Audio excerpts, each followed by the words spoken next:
Hi PC, Richard here, with you from Japan. I thought I would post a video on the records I listen to the most. I've seen this thread going around over the past week or so, and I've enjoyed quite a few of these videos, so I thought I'd give it a go. The 10 I listen to the most are basically from the 90s onwards. I started listening to music properly in the 90s, so most of the records actually come from that time, but I wanted to start with a few honorable mentions, records from a bit further back, just to show that I do listen to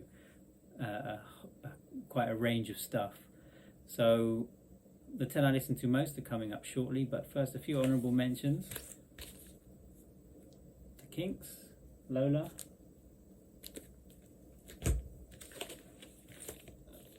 Fairport Convention, Unhalf Bricking, Van Morrison, Moondance, put that on a lot.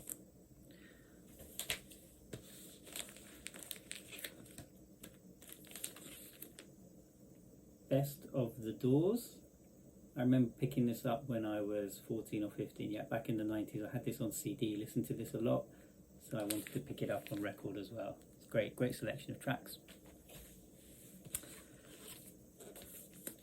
This is probably one of the first records I got into back in the 90s. I had this on cassette, listened to it a lot. I still listen to it a fair bit today as well. Probably my favourite R.E.M. record. And then finally, before I get to my top 10, Ben Folds 5, their second album. I listen to this quite a bit as well. Right, here we go. These are my top 10 records, actually in no particular order, but I put these on an awful lot.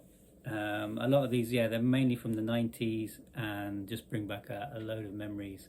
You'll see they basically focus on Britpop. I'm a bit of a Britpop freak still, and I put these on a lot.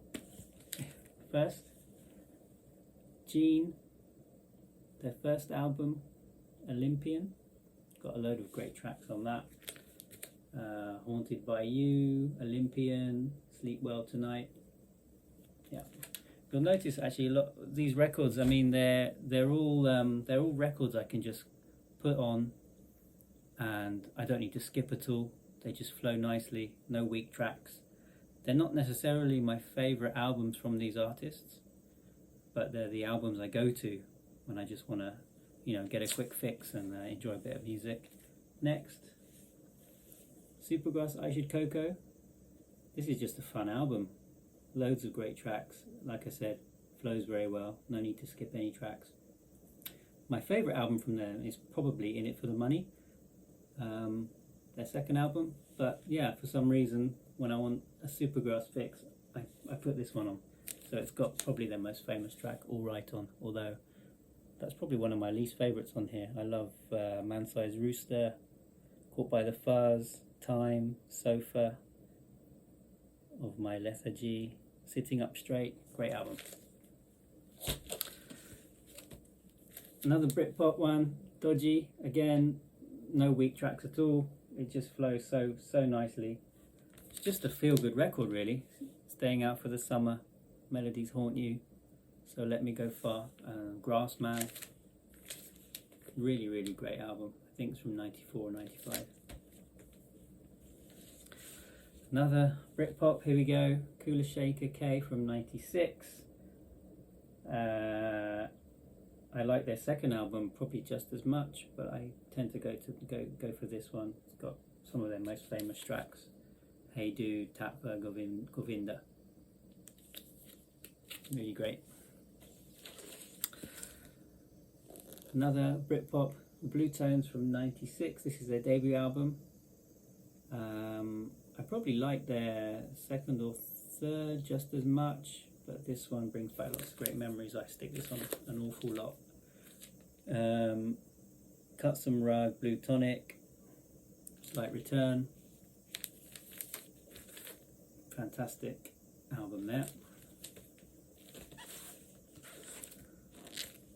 Also from '96, Ocean Colour Scene's second album, Mosley Shoals. This is a case where this probably is my favourite album from this band.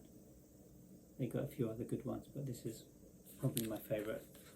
Starts with the fantastic Riverboat song, Day We Caught the Train, The Circle. Some of the more mellow tracks are nice as well. It's My Shadow, The Downstream. Ends with Getaway, nearly 8 minutes. Great track. I highly recommend that. And then an album, I guess quite a few people on the BC know as well. This is just the perfect album. Yeah, again, my favourite Pulp album, but I stick this on an awful lot. Common People, of course, but every track is amazing on this. Every track. And this is actually probably one of my most valuable records as well. This is the version with the changeable covers. I have to be very careful. This is a bit delicate, but you can see it came with 12 inserts, and you can change the cover. Quite nice to have. And then an album I think more people should know, a band more people should know, My Life Story. They came out in the mid-90s. They were often compared to the Divine Comedy because they use orchestras. But this is just a perfect pop album. The first track is amazing, 12 Reasons Why I Love Her. But every track on here is great. Yeah. And then, not Britpop, that came out in 98 or 99, I think. Elliott Smith, XO. This is probably my favourite album of his. I put it on an awful lot still. I love this album. Really, really good. I think I got into him back in 2000 or so, just before Figure 8 came out. I remember listening to this an awful lot when I was at university. I still listen to it a lot today. And then finally, an album by The Coral. So this is from 2006 or 2007. It's probably not their most well-known album. It's their 4th or 5th album, I think. Their first album is also very good. I mean, all their albums are pretty good. But this one, for me, it just... There isn't so much of the psychedelic stuff they have on their first few albums. On this, it's a lot more rootsy. But it's great. Really, really great. And like I say, it flows very well. No weak tracks at all. This is a reissue. The original goes for quite a bit. But yeah, so The Coral, recommend that. Okay, that's it for me then. See you next time. Bye.